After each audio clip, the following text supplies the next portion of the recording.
বাংলাদেশের 90% মুসলমানকে রিপ্রেজেন্ট করে এমন ব্যক্তিকে এনে আপনি দিন ধর্ম জিজ্ঞেস করেন, জীবন আচার জিজ্ঞেস করেন। আফসোসের বিষয় হচ্ছে প্রত্যেক দিন আমাদের এখানে ক্লাব সংস্কৃতি বেড়ে যাচ্ছে, মদ্যপানের সংস্কৃতি বেড়ে যাচ্ছে, বিয়ের নাম দিয়ে বেহায়াপনার বাজার গরম হয়। নাটক সিনেমার গায়ে হাত দেওয়ার জায়গা নাই, নাটক সিনেমার গায়ে হাত দেওয়ার জায়গা নাই। আমরা উন্নতি, উন্নতি মানে কি? টাকা বেশি হওয়া। উন্নতি মানে টাকা বেশি হওয়া না, উন্নতি মানে জাতি শিক্ষিত হওয়া। আবার শুধু শিক্ষার দরকার নাই আমেরিকা ইংল্যান্ডের মতো। আপনি এমন হার্ভার্ড বিশ্ববিদ্যালয় দিয়ে কি করবেন যে হার্ভার্ড বিশ্ববিদ্যালয় আত্মহত্যা দমনে কোনো ভূমিকা রাখতে পারে না, এমন হার্ভার্ডের দরকার আছে। আত্মহত্যা দমন আপনি করতে পারবেন না, এটা দমনের কাজ খানেকা। এটা দমনের কাজ কার? খানেকার, আল্লাহর ওলিদের। এখন আল্লাহর ওলিরা খানেকা, আপনি এগুলাকে যদি পিছনে ঠেলে দেন, আপনি মনে করতেছেন এরা আর কি করে? ও ভাই, এরা যেই কাজ করে আপনি সেই কাজ করতে পারবেন না। উন্নতি কেমনে হয়? উন্নতি, আপনি মানুষকে উন্নতি করছেন তো, যদি জিনকে উন্নতি করতেন তো আগুনের উপর কনসেন্ট্রেট করতেন, কারণ জিনের কাছে আছে আগুন। ফেরেশতার উন্নতি শুধু নূর, খাদ্যদ্রব্য কিছু নাই, ওটার উপর কনসেন্ট্রেট করে। আপনি উন্নতি করতে আসছেন আমার, আমি মানুষ, আমাকে এমন শিক্ষা দেন, এমন পরিবেশ দিবেন যেন আমার আগুন, মাটি, পানি, নূর সবকিছু একসাথে ব্যালেন্স করে আমি সামনে যেতে পারি। আপনি যদি এগুলার ভিতরে আগুনের পরিমাণ বাড়াই দেন, আমার শয়তানি বেড়ে যাবে। আমার শয়তানি, আমার যদি শয়তানি বেড়ে যায়, এক এক সাইন যে আমি মারবো, এক এক সিগনেচার দেখবেন যে হয়ে গেছে যা হওয়া। সিগনেচারের কথা কি বলবো, আমরা আমাদের কথা বলতেছি। একটা বলি, আমি আরো 10 দিন বলবো এই কথা ধারাবাহিকভাবে, এটা মাঝখানে ভুলে যাব। এই এক্সপিরিয়েন্স আমার কখনো হয় নাই, গত পরশু হয়েছে। ইতোপূর্বে আমি শুনেছি যে এই ধরনের ঘটনা ঘটে, কিন্তু আমি কখনো নিজে দেখি নাই।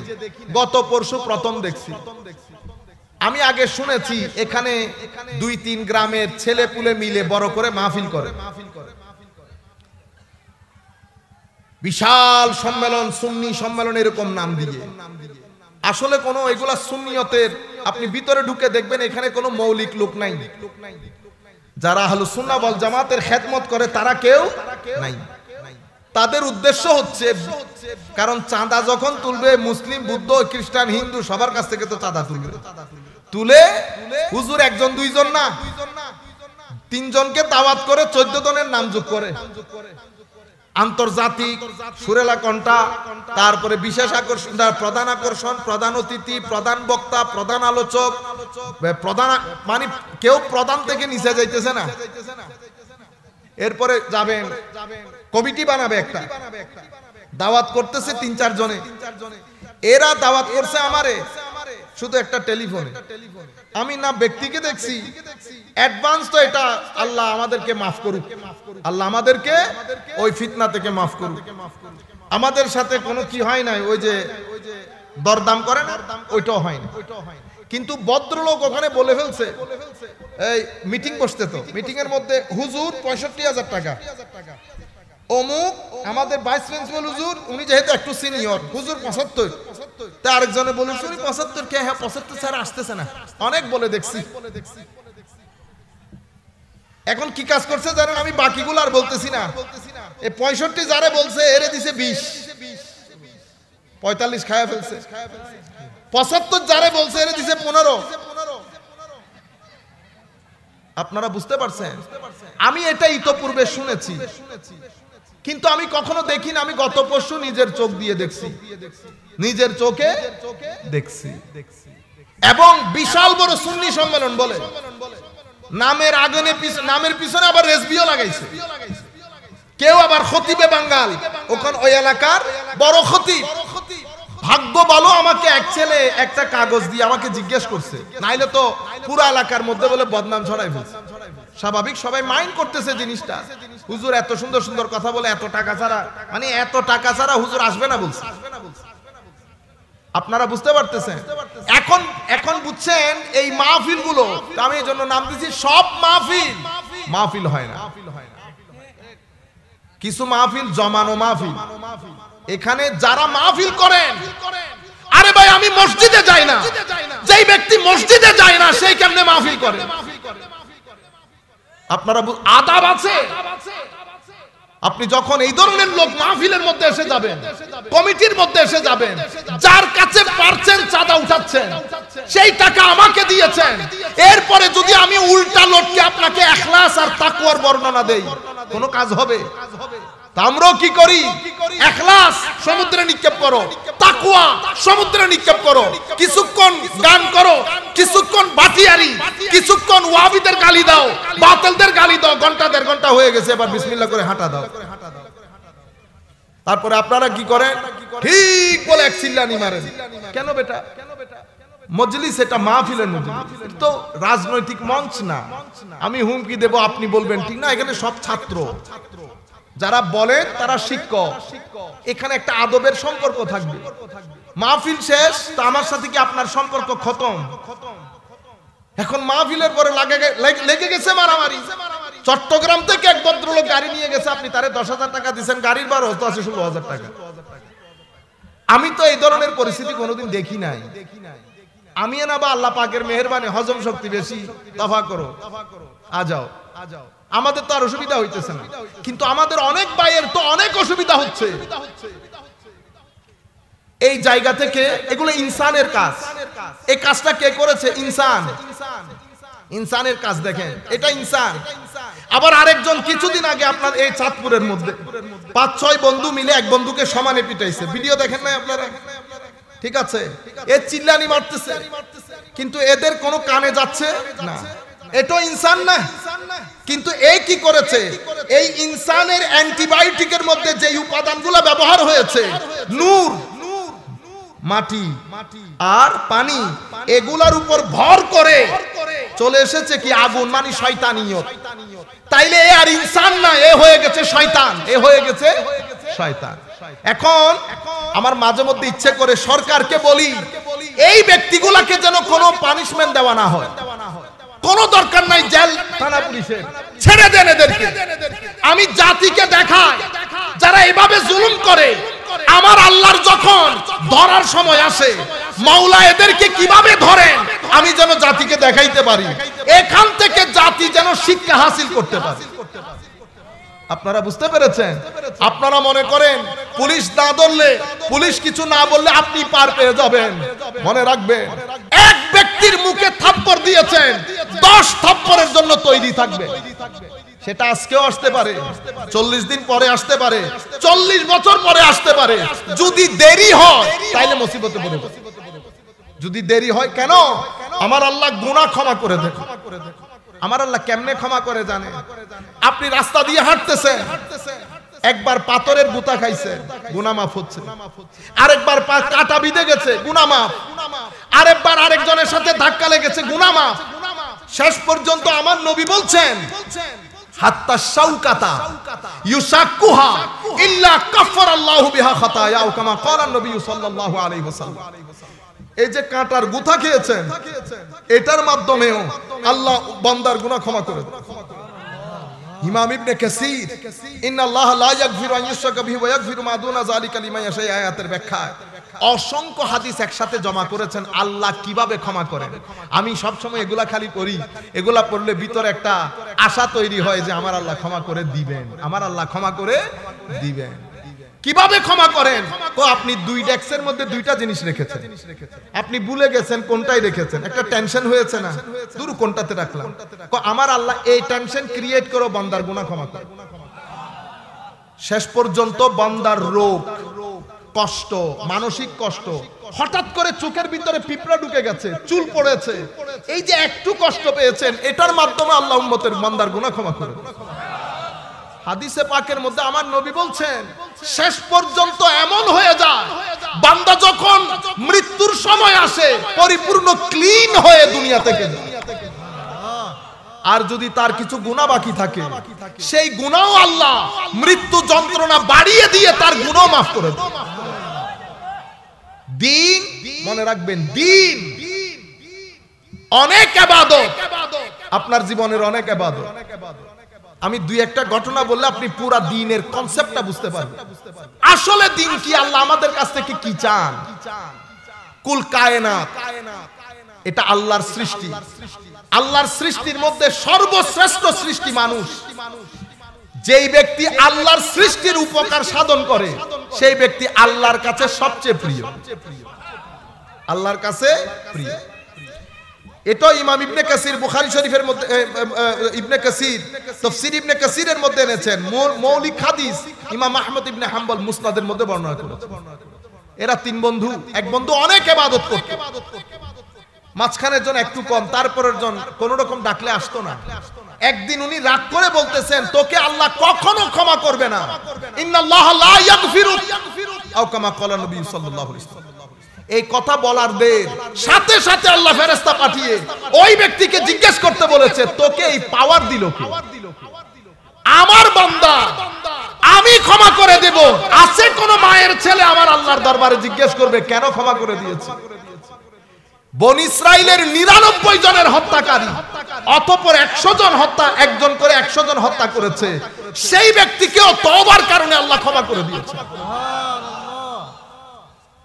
বনি ইসরাইলের এক মহিলা সারা রাত ইবাদত করত, দিনের বেলা রোজা রাখতো। আপনারা জানেন, একটা বিড়ালকে খাদ্য না দিয়ে মেরে ফেলার কারণে আল্লাহ ওই মহিলাকে জাহান্নাম দিয়ে দিয়েছে, জাহান্নাম দিয়ে দিয়েছে। আরেক মহিলা শুধু একটা কুকুরকে বাঁচানোর জন্য আল্লাহ তাকে জান্নাত দিয়েছে। তাইলে আমি ধর্ম কাকে বলে? আপনি লম্বা লম্বা দাড়ি রেখে একেবারে নামাজের প্রথম কাতারে বসলেন, নামাজ থেকে বের হয়ে আবার গালি দিলেন, কোনো লাভ হইল? আপনি খালকে খোদা, যেখানে মহিলার রাতের ইবাদত কবুল করেন নাই আল্লাহ। রাতে তাহাজ্জুদ পড়ে না মানুষ, মহিলার রাতের তাহাজ্জুদ পর্যন্ত আল্লাহ ওই মহিলার মুখে মেরে দিয়েছে, শুধু আল্লাহর সৃষ্টির একটা বিড়ালের উপর জুলুমের কারণে। আর আমরা দিন রাত আমরা জুলুম করছি না কারো না কারো উপর। সম্মানিত উপস্থিতি, এই জায়গাগুলো আপনারা মাথায় রাখবেন। খালকে খোদা যেন আমাদের মাধ্যমে জুলুমের শিকার না হয়। আমরা গুনাহ আমরা না করে ফেরেশতা আসবে না গুনাহ করতে। আমরা 70 বার গুনাহ করব, আমার নবী বলছে 70 বার করলে উম্মত 70 বার ক্ষমা চাইবে, আমার আল্লাহ ক্ষমা করে দেবে। কিন্তু জুলুম করবেন না মানুষের উপর, প্রতারণা করবেন না মানুষের সাথে, মানুষকে কখনো প্রতারিত করবেন না, মানুষকে কখনো অসম্মান করবেন না।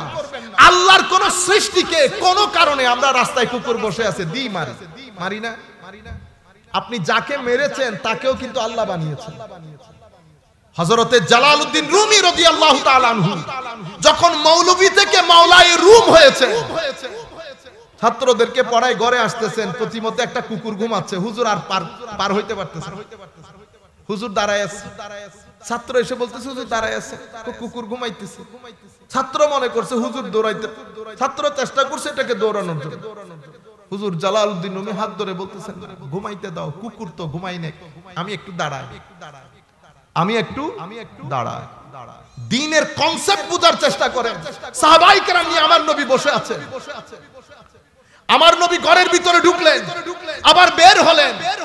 একটা পাখি, লাল বর্ণের একটা পাখি আমার নবীর মাথার উপর এসে পাখাকে এভাবে এভাবে নাড়িয়ে আমার নবীর দৃষ্টি আকর্ষণ করছে। পাখি কিছু বলেছে, আমার নবী বুঝেছেন রাহমাতুল লিল আলামিন। আমার নবী বলছে, তোমরা কেউ কি এই পাখির বাচ্চা তার বাসা থেকে নিয়ে ফেলেছো? এক সাহাবী বলতেছেন, ইয়া রাসূলুল্লাহ আমি করেছি। তাড়াতাড়ি গিয়ে তার বাচ্চা তার বাসায় ফেরত দিয়ে দাও। আমার নবী এক বাগানের মধ্যে ঢুকেছে, সেই বাগানের মধ্যে এমনিতে আমার নবী কাদায়ে হাজাত, নিজের বাথরুম করার জন্য আমার নবী সাল্লাল্লাহু আলাইহি ওয়াসাল্লাম ঢুকেছে। পরে সেই বাগানের মধ্যে একটা উট আমার নবীকে দেখে দুই চোখ বেয়ে পানি ছেড়ে দিয়েছে। আমার নবী পাশে গেলেন, উটের মাথায় হাত দিলেন। উট কি যেন আমার নবীকে বলেছে। আমার নবী ডাক দিলেন, এই উটের মালিককে? এক আনসারী সাহাবী দৌড় দিয়ে এসে বলতেছেন, ইয়া রাসূলুল্লাহ আমি। আমার নবী বলছেন, একটা নির্বাক জানোয়ারের ব্যাপারে তোমার আল্লাহর ভয় হয় না? নির্বাক একটা জানোয়ারের ব্যাপারে তোমার আল্লাহর ভয় হয় না? উট কি বলেছে জানেন? হুজুর, আমি যখন ছোট ছিলাম, ইয়াং ছিলাম, কাজ করতে পারতাম, তারা আমাকে খাওয়ানো দিত, আমাকে কাজও করাইতো। এখন আমি বৃদ্ধ বয়সে কাজ করতে পারি না, খাওয়ানো বন্ধ করে দিয়েছে। আমি মাঝে মধ্যে চিন্তা করি, যেই পরিমাণ জুলম আমরা করি, সেই কারণে আমাদের জিন্দেগি থেকে মনে করবেন, যেই জীবনে জুলম থাকবে সেই জীবনে শান্তি থাকবে না, স্থিরতা থাকবে না। সম্মান স্থিরতা নিয়ে যদি বেঁচে থাকতে চান, অনেক টাকার দরকার হয় না। যুবকদেরকে আধুনিক দুনিয়া শিখিয়ে দিয়েছে তোমার জীবনের উদ্দেশ্য কি? টাকা কামানো। কি কামানো? টাকা। একটা ভালো চাকরি দরকার, কিছু টাকা দরকার। আমার ছেলেদেরকে বলছি, টাকা না, আল্লাহর দরবারে চাইবেন হায়াতে তাইয়্যিবা, হায়াতে, এমন হায়াত যেই হায়াতের মধ্যে মজা আছে, যে হায়াতের মধ্যে প্রেম আছে, প্রীতি আছে, ভালোবাসা আছে, স্থিরতা আছে। সেই হায়াত, এই ধরনের হায়াতের জন্য ঈমানের দরকার হয়, আমলের দরকার হয়। মান আমিলা সালিহাম মিন যাকারিন ওয়া উনসা ওয়া হুয়া মুমিন ফালনুহইয়ান্নাহু হায়াতান তাইয়্যিবা। ঈমান এবং আমল, ঈমান এবং আমল যদি এগুলা করতে না পারেন, ওয়াল আসর, আখেরি মন, আমার আল্লাহ বলছেন, বান্দা, জীবনের সূর্য অস্তের দিকে, তোর জীবনের সূর্য, আমি যেদিন দুনিয়াতে এসেছি সেই দিন থেকে সূর্য অস্ত যাওয়া শুরু হয়েছে। সূর্য অস্ত যেতে যেতে আসরের সময়ে সূর্য এমন অবস্থার মধ্যে থাকে, না পরিপূর্ণ দিন, না পরিপূর্ণ রাত। আমাদের অনেকের জীবন এখন 5টার দিন হয়ে গেছে, 5টার। কারো জীবন বেশিরভাগ অন্ধকার, সামান্য আলো রয়ে গেছে, হয়তো 1 মাস, হয়তো 1 বছর। আপনারা বুঝতে পারছেন? কিন্তু দুনিয়া আমাদের অন্তরকে এত কঠিন করে দিয়েছে, সুম্মা কাসাত কুলুবুকুম ফাহিয়া কাল হিজারা হয়ে গেছে, পাথরের চেয়ে কঠিন হয়ে গেছে। কথাগুলো আমাদের ভিতরকে ধাক্কা লাগায় না, অথচ এগুলা মানুষের জীবনে বিপ্লব তৈরি করার কথা। কারণ এটা এমন একটা পরোয়ানা, এখান থেকে আমি নিজেকে কোনো রকম বাঁচাতে পারবো না। মৃত্যু তো মৃত্যু। আমার জীবন চলার পথে এখানে কত ঘটনা আমার জন্য অপেক্ষা করছে আমি কি জানি? করোনার মাধ্যমে হাজারে হাজার, লাখে লাখে মানুষ পৃথিবী থেকে চলে যাবে। আমার পরিবারের মধ্যে, লাখ বাংলাদেশের পরিবারের মধ্যে মা মরে ঘরের মধ্যে পড়ে থাকবে, 3 দিন আগেও বাচ্চা জেনেছে। এটা জিন্দেগি। এই চলার পথে কত ধরনের দুর্ঘটনা ঘটবে। আপনারা, আমরা মনে করছি এটা বড় গ্রিনারি জীবন, গ্রিনারি জীবন না। ওয়াল আসর, আমার আল্লাহ বলছে, বান্দা, জীবনের সূর্য অস্তমিত। ইন্নাল ইনসানা লাফি খুসর। তোমার চোখ, কান, নাক, গলা, সামগ্রিক জীবন, চোখ দিয়ে, মুখ দিয়ে তুমি গুনার সাগরের মধ্যে আছো। তোমার মুখকে জিজ্ঞেস করো, কোন কাজ তোমার মুখ পরকালের জন্য করেছে? তোমার চোখকে জিজ্ঞেস করো। ইন্নাল ইনসানা লাফি খুসর। তুমি সামগ্রিকভাবে নেগেটিভ নেগেটিভ নেগেটিভ ফোর্স দিয়ে দিয়ে পুরো নেগেটিভে পরিণত হয়েছে। মনে রাখবেন, ভালো কাজ হবে, প্রতিক্রিয়া ভালো হবে। খারাপ কাজ হবে, প্রতিক্রিয়া খারাপ হবে। প্রত্যেক ক্রিয়া তার প্রতিক্রিয়া রাখবে। আপনি মনে করছেন একজনকে থাপ্পড় দিয়ে দিয়েছেন, এটা খতম, এটা কখনো খতম হয় না। ক্রিয়া তার প্রতিক্রিয়া রাখবেই। আপনি একজনের মুখে হাসি ফুটিয়েছেন, এটা সারা জিন্দেগি আপনাকে বয়ে বেড়াবে। আপনার ফ্লেভার থাকবে, আপনার জীবনের মধ্যে ফ্লেভার থাকবে। ওই একজনের মুখের হাসি আপনাকে বারবার রিল্যাক্স করবে ভিতর থেকে। কখন কাকে 2000 টাকা দিয়েছেন, তার এই যে দুয়ার হাওয়া আপনার পুরা জিন্দেগি আপনার গায়ে লাগবে। বড় বড় মুসিবত থেকে নাজাত পেয়ে যাবে। ছেলে অসুস্থ হয়েছে, ভালো হয়ে যাবে। পরীক্ষা দিয়েছে, পাশ করে ফেলেছে। কি করেছেন আপনি বা আপনার পরিবার? কোনো ভালো কাজ। কারো মুখে হাসি ফুটিয়েছে। খারাপ কাজ যেমন প্রতিক্রিয়াশীল, ভালো কাজও প্রতিক্রিয়াশীল। সুতরাং আমাদের উপর দায়িত্ব, আমি যদি খারাপ কাজ করে করে প্রতিক্রিয়া সৃষ্টি করি, কি হবে জানেন? আপনার ছেলে সন্তান যখন দুনিয়াতে আসবে, আপনি যদি বলতে বলতে মারাও যান, ভালো হ ভালো হ ভালো হ, আপনার সন্তান কখনো ভালো হবে না। কেন? কারণ আপনার সন্তান সেটাই হবে যেটা আপনি। আপনার সন্তান সেটা কখনো হবে না যেটা আপনি তাকে বলতে চান। বলে লাভ নাই। যেটা আপনি, সেটাই আপনার সন্তান। ফিঙ্গারপ্রিন্ট বের হবে, ব্লুপ্রিন্ট। সুতরাং আমাদের জীবনে অন্তত সন্তানদের জন্য, এইজন্য আমার আল্লাহ বলছেন, ইন্নাল্লাহা লা ইউগাইয়িরু মা বিকাউমিন হাত্তা ইউগাইয়িরু মা বিআনফুসিহিম। আমি যদি নিজের ভিতরে পজিটিভ শক্তি না রাখি, এনার্জি না রাখি, যেটাকে নূর বলে, আমার সন্তানদের উপর সেটা তাসির করবে না। আমি আমার কর্মকাণ্ডের মাধ্যমে যদি শুধু নেগেটিভ ফোর্স জন্ম দেই, তাহলে আমার সন্তান, আমার সাথে যারা থাকে, আমার পরিবেশ পরিস্থিতি সবকিছুর মধ্যে এই জিনিসটা ছড়িয়ে বেড়াবে। আমাদের এখানে এই যে বিভিন্ন ধরনের অরাজকতা বেড়ে যাচ্ছে কেন?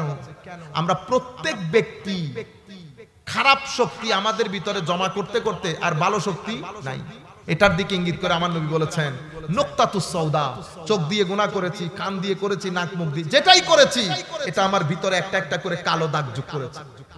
এরপরে সেটা পুরা কলবকে ব্ল্যাক স্পটেড করে ফেলেছে। কোরআন বলছে কাল্লা বাল রানা আলা কুলুবিহিম, পুরা অন্তরটা মরিচিকাপূর্ণ হয়ে গেছে। মরিচিকাপূর্ণ অন্তর নিয়ে যদি আপনি কাবা শরীফের চতুর্পার্শ্বে তাওয়াফ করেন, সেই কারণে আপনি কিসের মধ্যে আছেন বলেন না? আপনি বুঝতেই পারছেন না কোন জায়গায় আপনি এসেছেন। অথবা আপনি ওই আপনার হুজুরদের, আমাদের পিছনের রব্বানা আতিনা ফিদ দুনিয়া হাসানাতাও, তারপর একজনে ফোন দিছে, হ্যাঁ রব তাওয়াফে পরে কত হবে রব্বানা। আপনি শুধু শরীর না তো বেটা, আপনাকে মনও দিয়েছেন আল্লাহ। আপনি একবার ফিল করেন তো কোন জায়গায় আপনি হাঁটতেছেন। এমন জায়গায় হাঁটতেছেন যে জায়গায় আমার নবী হেঁটেছে। কুল কায়নাতের আম্বিয়ায়ে কেরাম, আউলিয়ায়ে কেরাম, গোস কুতুব আবদাল যে জায়গায় হেঁটেছে, যেই জায়গা ফেরেশতা ঘিরে রাখে, সেই জায়গায় আপনার কদম পড়ছে, এর চেয়ে বড় শুকরিয়া আল্লাহর দরবারে কি? আপনি তো ভিতর থেকে বলবেন আল্লাহ আলহামদুলিল্লাহ, মওলা আলহামদুলিল্লাহ, তুই আমার মতো গরিব ফকিরকে কোন জায়গায় দাঁড় করাই দিলি মওলা। আপনি যখন ভিতর থেকে এই আন্দাজে করবেন, আমার আরশের খোদা খুশি হয়ে যাবেন। আপনি কাবাতুল্লাহর ভিতরে ঢুকেও নিজেকে কানেক্ট করতে পারতেছেন না, আপনার নেগেটিভ ফোর্স আপনাকে বরবাদ করে দিয়েছে। আসেন জেগে উঠি, আসেন জাগ্রত হই, নিজের জন্য, পরিবারের জন্য, ভবিষ্যৎ প্রজন্মের জন্য। আমি আপনাকে কবর হাসরের কথা বলছি না, সেটা আমি আমার আল্লাহর দস্তে কুদরতের মধ্যে ছেড়ে দিয়েছি। আমার আল্লাহ ইচ্ছে করলে বড় বড় বাগা বাগা গুনাহগারকে মাফ করে দিয়েছে, আমাকে মাফ করে দিলে বাধা দেওয়ার কেউ নাই। শুধু সৃষ্টির উপর জুলুম করবেন না, প্রতারণা করবেন না, অহংকার করবেন না, মানুষকে ঠকাবেন না, চেষ্টা করবেন নিজের জীবনকে আল্লাহ আল্লাহ রাসূলমুখী করতে। যুবকদেরকে বলছি, যেমন চাই করেন, হাত তোলা হাত নামা আমিন জোরে বলা, কিন্তু আমার নবীর ইশক থেকে বের হয়ে না। আমার নবীর ইশক থেকে বের হয়ে গেলে আর ঈমান থাকে না। আউলিয়ায়ে কেরামের নিসবত থেকে বের হয়ে গেলে আর ঈমান থাকে না। ঈমান কমজোর হয়ে যায়, অনিরাপদ হয়ে যায়। আল্লাহ রাব্বুল আলামিন আমাদের হামি ও নাসির হোক। মাওলাই করিম আমাদেরকে কবুল করুক।